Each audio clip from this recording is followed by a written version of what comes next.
الفاتحة إلى روح حبيبنا وشفينا سيدنا رسول الله صلى الله عليه وسلم وآله وأصحابه وأزواجه وإخوانه من الأنبياء والمرسلين ثم إلى أرواح مشايخنا ولآبائنا وأمهاتنا ولمن له حق علينا خصوصا جامع هذه الأحاديث بأن الله يغفر لهم ويرحمهم ويعلي درجاتهم في الجنة وينفعنا بأسرارهم وأنوارهم وعلومهم وبركاتهم في الدين والدنيا والآخرة بسر الفاتحة. أعوذ بالله من الشيطان الرجيم. بسم الله الرحمن الرحيم. الحمد لله رب العالمين الرحمن الرحيم مالك يوم الدين إياك نعبد وإياك نستعين اهدنا الصراط المستقيم صراط الذين أنعمت عليهم غير المغضوب عليهم ولا الضالين آمين. بسم الله الرحمن الرحيم. وبالسند المتصل إلى الإمام البخاري والإمام ابن أبي جمرة رحمهم الله ونفعنا بهما وبعلوم مشايخنا وبعلوم سائر الصالحين في الدارين آمين. إلى أن قال عن أنس بن مالك رضي الله عنه يقول ما صليت وراء إمام قط أخف صلاة ولا أتم من النبي صلى الله عليه وسلم وإن كان ليسمع بكاء الصبي فيخفف مخافة أن تفتن أمه. Alhamdulillah, puji syukur kehadirat Allah Subhanahu wa Ta'ala. Salawat dan salam kita haturkan kepada baginda besar Nabi Agung Nabi Muhammad sallallahu alaihi wasallam.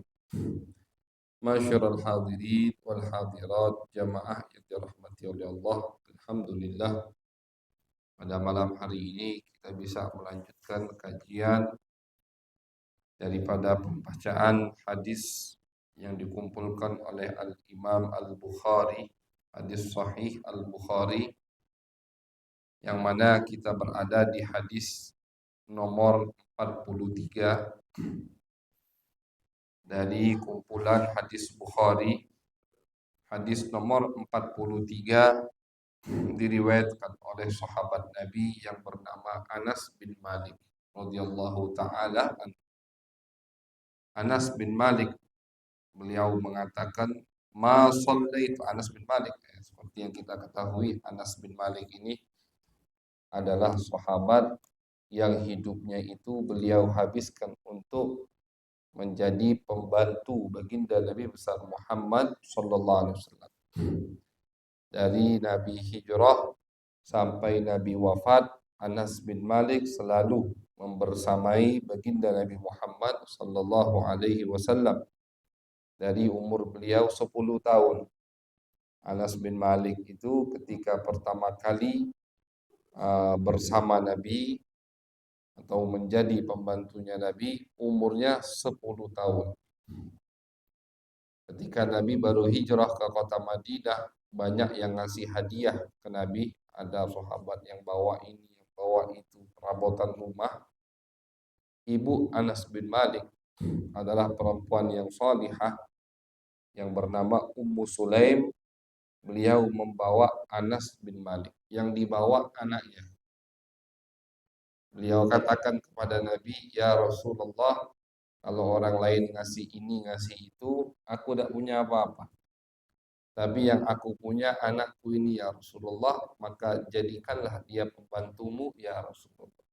Nah, jadi Anas ini hadiah dari ibunya untuk Nabi besar Muhammad sallallahu alaihi wasallam. Diterima sama Nabi. Anas ini sahabat yang masih, karena umurnya masih 10 tahun, masih kecil, Jadi beliau bebas masuk keluar rumah baginda Nabi Muhammad sallallahu alaihi wasallam. Bagian kalau Nabi nyuruh-nyuruh dadakan itu Anas. Anas ambil ini, ambil itu, gitu.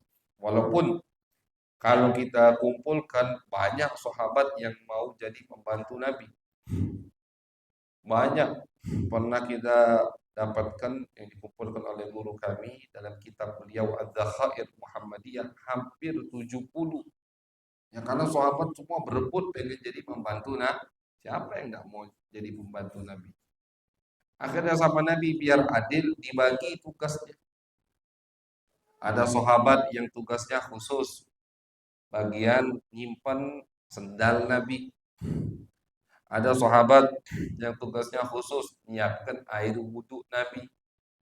Ada sahabat yang tugasnya khusus belanja untuk istri-istri Nabi ke pasar. Ada sahabat yang tugasnya khusus bawa perlengkapan Nabi.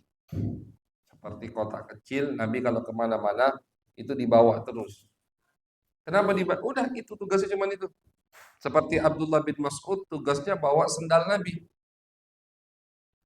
Bawa sendal Nabi. Kenapa dibagi-bagi? Ya karena saking banyaknya pengen jadi pembantu Nabi. Kalau dikasih ke satu orang, kasihan sama yang lain. Akhirnya dibagi tugas sama Nabi besar Muhammad Sallallahu Alaihi Wasallam. Karena ketika jadi pembantu Nabi itu bukanlah sebuah hinaan atau perbuatan yang tercela, malah kemuliaan yang luar biasa ketika bisa jadi pembantu Nabi besar Muhammad Sallallahu Alaihi Wasallam. Ada yang tugasnya nyiapkan air wudhu. Tiap malam nyiapkan air wudhu di depan rumah Nabi. Sudah, itu cuma tugasnya. Besok malam nyiapkan lagi. Cuma itu tugas. Yang lain, ada yang lain lagi tugasnya sahabat. Luar biasa sahabat dalam musabaqah, dalam berlomba-lomba ingin menjadi pembantu baginda Nabi besar Muhammad sallallahu alaihi wasallam. Anas bin Malik adalah sahabat yang bisa masuk ke rumah Nabi karena beliau masih kecil. Jadilah beliau membantu Nabi selama 10 tahun. Ketika tepat 10 tahun, ibunya datang ke Nabi. Ya Rasulullah, Anas ini sudah jadi pembantu engkau selama 10 tahun. Minta gajinya. Minta gaji. Cuman gajinya bukan duit. Minta balasannya. Pintar. Maka ini ibu yang pintar. Perempuan yang soleh. Didatangi Nabi sama Ummu Sulaim. Minta upahnya ya Rasulullah. Doakan Anas. Minta doa. Anas sudah khidmat kepadamu selama 10 tahun. Minta upah doa. Doa ke Anas. Kalau zaman sekarang doa tidak kenyang Ustaz. Doa tidak kenyang. Makanya lihat perempuan yang salihah yakin pada Nabi, tidak minta macam-macam, minta kasih budak, minta kasih tanah, dah. Minta jatah dari rampasan perang berapa persen, tidak. Doakan, dah cukup. Didoakan sama Nabi. Kata Nabi, Allahumma akfir malah wa akfir waladah wa barik lahu fihima tawil umrahu wa adkhilhul jannah. Ya Allah, kata Nabi, perbanyak anaknya, perbanyak hartanya, berkahi ya Allah, panjangkan umurnya dan masukkan dia surga. Ini doa aku sama aku lagi. Ummu Sulaim dan minta doa seperti itu, pokoknya doakan ya Rasul. Di doa tetap terbayar semua. Ini yang di dunia. Anas bin Malik menjadi sahabat yang paling termasuk sahabat yang paling panjang umurnya berkat doa Nabi. Beliau meninggal 90 tahunan. Berarti beliau itu hidup setelah Nabi 70 tahun. Ketika Nabi wafat umurnya 20 tahun. Beliau meninggal 90 tahun. Berarti hidup setelah Nabi 70 tahun. Di tahun 90 Hijriah. Terakhir sahabat yang wafat di kota Basrah Anas bin Malik. Karena beliau setelah Nabi wafat nanti ikut hijrah ke Irak, tinggal di kota Basrah. Terakhir sahabat yang meninggal di kota Basrah Anas bin Malik. Anaknya banyak keturunannya. Bahkan kata Anas, aku ini sudah mengubur cucungku 100 lebih. Cucunya yang dikubur 100 lebih. Umurnya panjang, anaknya banyak. Anas bin Malik. Hartanya, kebun kurmanya Anas itu panen setahun 2 kali. Biasanya kebun kurma itu panen setahun sekali. Anas panen setahun 2 kali. Sampai orang-orang bingung. Padahal kebun kita ini tetanggaan dengan kebun Anas. Kenapa punya kita panen sekali? Ketika ditelusuri ternyata sumbernya doa baginda Nabi Muhammad Sallallahu Alaihi Wasallam. Nah, tinggal satu yang belum beliau pastikan, nanti dipastikan di akhirat, yaitu masuk surganya Allah. Nah, ini doa Nabi besar Muhammad Sallallahu Alaihi Wasallam. Pintar kan ibunya, ya tidak minta duit. Kalau cuma minta duit ke Nabi, dikasih Nabi duit, mungkin tidak lama habis. Minta doa ke Nabi, didoakan sama Nabi, dunia dan akhirat Anas dapatkan berkat doa baginda Nabi Muhammad sallallahu alaihi wasallam. Nah, inilah Anas bin Malik, khadimun Nabi, pembantu baginda Nabi besar Muhammad sallallahu alaihi wasallam. Dan ulama mengatakan bahwasannya kita umat di akhir zaman ini juga bisa mau jadi pembantu Nabi. Jadi bukan khusus untuk para sahabat. Bagaimana kata ulama agar kita bisa mendapatkan gelar tersebut? Titel yang sangat mulia, pembantu Nabi Muhammad SAW. Kata ulama dengan kita mengamalkan syariatnya, dengan kita mengamalkan syariat Nabi, dengan kita berdakwah di jalan baginda Nabi Muhammad. Ya, berdakwah di jalan Nabi itu ya mengamalkan syariat Nabi. Kita mengamalkan syariat Nabi di dalam rumah kita.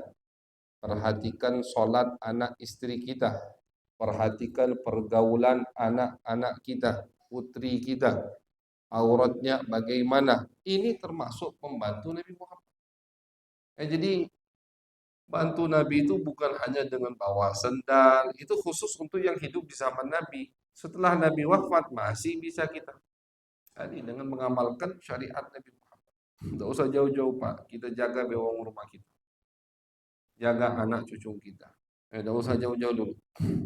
Untuk di akhir zaman ini, peganglah dulu orang yang ada di sekitar kita. Jangan sampai kecolongan. Nauzubillah min dzalik. Zaman makin serem. Zaman makin serem. Pergaulan makin bebas. HP ini makin berbahaya. Nauzubillah min dzalik. Kemarin ini bukan untuk kita nakut-nakuti biar kita melek maksudnya. Kemarin sempat didata bahwasanya di Sumatera Selatan ini yang terjangkit penyakit suka sesama jenis LGBT itu hampir 200.000 kasus. Sumatera Selatan. Bukan sedikit, 200.000 kasus. Ini yang terdata. Yang tidak terdata berapa? Makanya Pak harus tahu kita harus tahu apa yang sedang terjadi, bukan untuk kita ngikuti, tapi agar kita bisa berhati-hati. Jangan sampai nasi jadi bubur. Kalau nasi lah jadi bubur, nah ngomong apa gitu. 200.000 kasus terjangkit penyakit LGBT, suka sesama jenis. Mereka ini gerak ya, di balik layar mereka gerak. Diam-diam merambat kemana-mana. Nauzubillah min dzalik. Mudah-mudahan kita, keluarga kita, semua orang yang kita cintai dijaga sama Allah Subhanahu wa taala. Makanya jaga pergaulan anak, jaga pergaulan keluarga kita, perhatikan dengan siapa mereka berteman, dengan siapa mereka bertemu, ketika mereka punya HP, punya tab, laptop macam-macam, periksa apa yang mereka tonton, apa yang mereka lakukan, jangan sampai nasi jadi bubur. Nauzubillah. Sebelum terjadi, kita harus hati-hati. Karena zaman makin sesat, makin bobrok. Sampai nanti memang Ini bakal terus terjadi sampai nanti Imam Mahdi keluar, Nabi Isa tuh turun. Nah, mudah-mudahan keluarga kita dijaga sama Allah Subhanahu wa taala. Jadi dengan kita menjaga keluarga kita, dengan kita mengamalkan syariat baginda Nabi besar Muhammad sallallahu alaihi wasallam, kita atur pergaulan mereka, misalkan jadi bukan hanya kalau sakit kita periksa, mereka butuh jajan kita kasih, liburan kita ajak ke tempat liburan, perhatikan sholatnya, perhatikan auratnya, mainnya jam berapa pulangnya, sama siapa dia main, itu harus perhatikan kan. Kalau kita tengok sejarah bagaimana orang-orang terdahulu mendidik anak-anak mereka, jangankan ke tempat main, Pak. Pengarang kitab Maulid Simtud Durar, Al-Habib Ali bin Muhammad Al-Habsyi. Al-Habib Ali bin Muhammad Al-Habsyi, pengarang Maulid Simtud Durar yang cukup terkenal di Indonesia ini. Beliau mengatakan, kata beliau, ayahnya itu tinggal di Mekah, Al-Habib Muhammad Al-Habsyi. Kata Habib Ali, aku pas masih tinggal di Mekah, ketika tinggal dengan bapaknya, umur beliau waktu itu masih 10 tahun mungkin. Di Mekah ini tinggal. Ayahku tidak mengizinkan aku sholat di Masjidil Haram kecuali aku pergi dengan ayahku ke masjid. Sudah dilepas semua. Ke masjid, Masjidil Haram. Dan ini beliau mungkin hidup 2 abad yang lalu. Mungkin kurang lebih lah 200 tahun yang lalu. 200 tahun yang lalu di di Mekah. Di Mekah jaraknya tidak jauh ke Masjidil Haram, ada Ka'bah di situ. Kata Al-Habib Ali, ayahku Habib Muhammad tidak mengizinkan aku ke Masjidil Haram kecuali aku pergi bersamanya, dipimpin ke masjidnya, sholat, tawaf, sholat, habis itu balik ke rumah. Saking takutnya kecolongan anaknya. Bukan kecolongan di paling mau hilang, kecolongan perilakunya, akhlaknya, akidahnya. Dijaga sampai segitu. Nah, jadi sebenarnya bukan kita mengekang anak. Karena bahkan nanti anak-anak kita ketika dewasa bersyukur kepada kita. Siapa yang paling disyukuri sama anak ketika dia sudah dewasa? Orang tua yang mengekangnya ketika di masa kecil, yang memaksanya untuk berada di jalan yang benar. Oh, itu paling dia terima kasih. Terima kasih orang tua. Terima kasih guru yang paling sadis istilahnya, tapi untuk mendidik ya, bukan untuk menyiksa. Guru yang paling sadis, yang paling ketat, itu yang paling dia syukuri. Berkat guru ini aku begini. Kan kalau masih muda, masih kecil, tak bisa mikir. Pengennya bebas. Pengennya apa yang dia lakukan bisa. Pengen ini harus bisa. Pengen itu kan anak muda begitu. Tidak mikir panjang. Nah, kapan dia bisa mikir panjang? Ketika sudah dewasa. Ketika sudah berkeluarga. Sudah lulus misalkan. Nah, orang yang paling dia syukuri orang tuanya yang benar dalam mendidiknya. Nah, makanya ketika kita mengatur pergaulan anak kita itu bukan kita ngekang, kita sayang dengan dia agar tidak salah pergaulan. Apalagi zaman sekarang ngeri Pak, kalau kita baca berita ngeri, baca berita atau dengar berita pergaulan makin jelek, orang yang maksudnya kok bisa terjadi seperti ini, sampai kita bingung begitu. Karena saking bobroknya akhir zaman. Maka perbaiki diri kita, dari kita sendiri harus kita perbaiki, ibadah kita perbaiki, muamalah kita perbaiki, juga kita jaga keluarga, anak dan istri kita. Mudah-mudahan semua keluarga kita dijaga sama Allah Subhanahu wa taala. Amin ya rabbal alamin. Nah, dengan kita menjaga keluarga kita, mengamalkan syariat baginda Nabi Muhammad sallallahu alaihi wasallam, maka kita sudah jadi pembantu Nabi. Karena istri kita, anak kita, umat Nabi Muhammad. Nabi tidak ada amalan yang paling menyenangkan hati beliau kecuali kita menyelamatkan, kita menjaga umat Nabi besar Muhammad sallallahu alaihi wasallam. Jadi orang rumah kita itu umat Nabi. Ketika kita jaga mereka, kita menjaga umat Nabi yang senang Nabi mereka, Nabi kita semua, yaitu baginda Nabi besar Muhammad Sallallahu Alaihi Wasallam. Berarti kita bisa jadi pembantu Nabi besar Muhammad Sallallahu Alaihi Wasallam. Anas bin Malik mengatakan, kata Anas, aku tidak pernah sholat di belakang imam yang mana lebih ringan sholatnya, lebih sempurna sholatnya, melebihi baginda Nabi besar Muhammad sallallahu alaihi wasallam. Jadi kata Anas, sholatnya Nabi itu ya tentu pasti paling sempurna. Sholat Nabi, sholat yang paling sempurna. Maka kita diperintahkan untuk mengikuti sholat Nabi. Sallu kama ra'aitumuni usolli.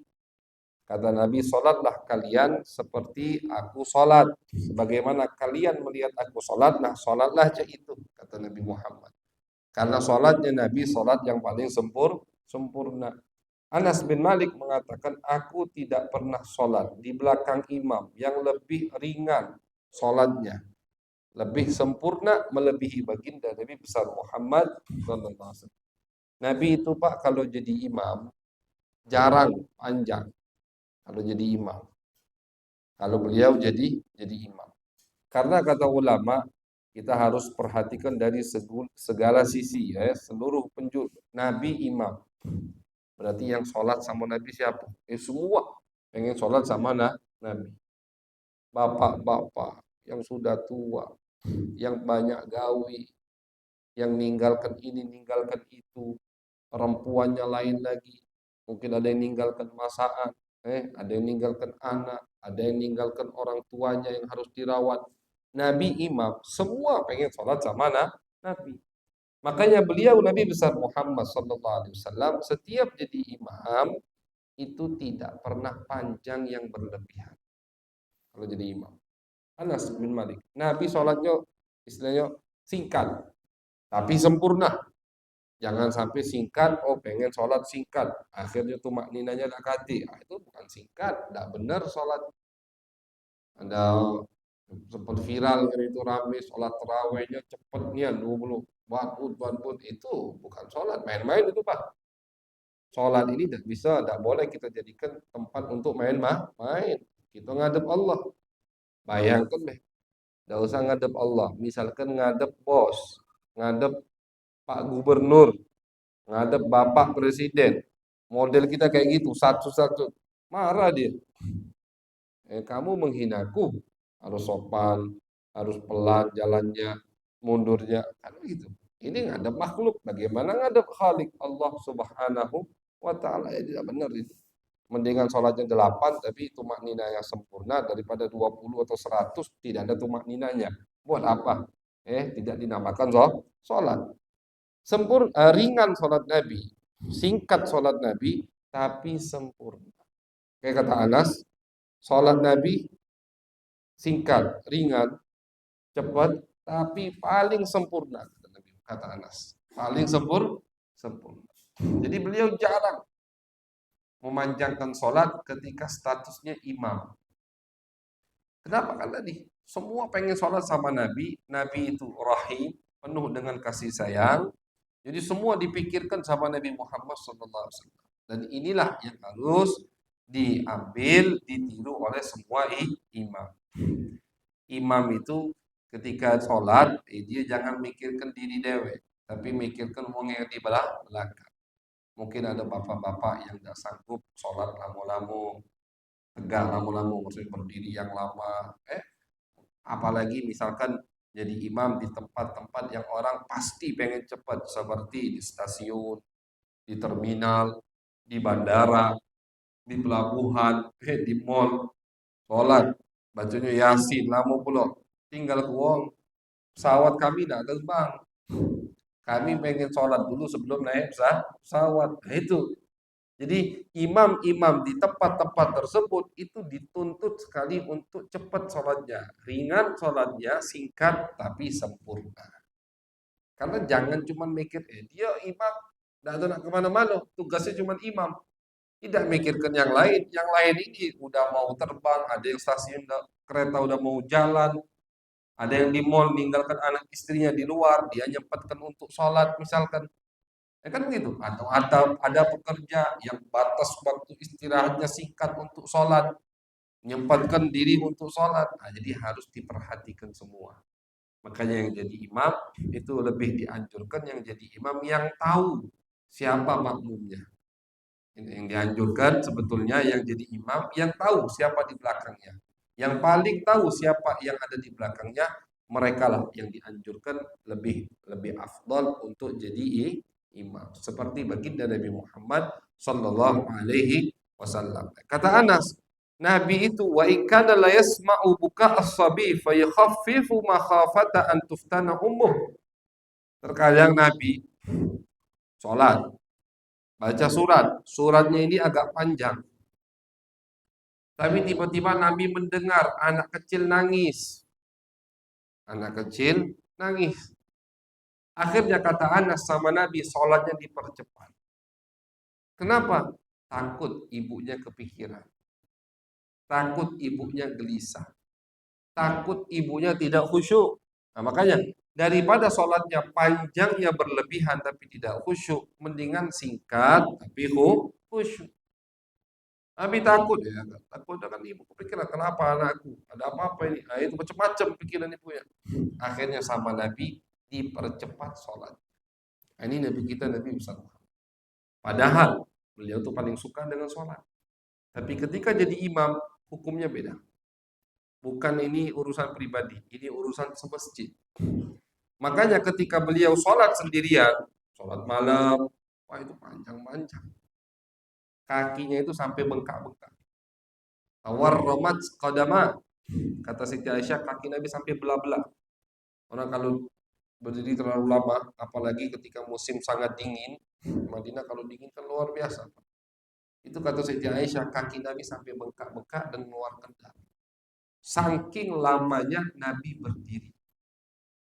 Beliau sholat malam tidak pernah lebih dari 13 rakaat. Ada riwayat 13 rakaat ini 2 rakaatnya termasuk sholat sunnah sebelum subuh. Jadi sholat malamnya itu 11. Ada riwayat tidak, 13 itu sholat malam, sholat witir.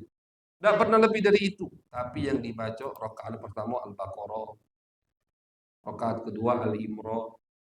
Ada pernah sahabat pengen ikut jadi makmum Nabi, sholat malam, tidak kuat, mundur akhirnya. Ya karena ini kan bukan sholat wajib.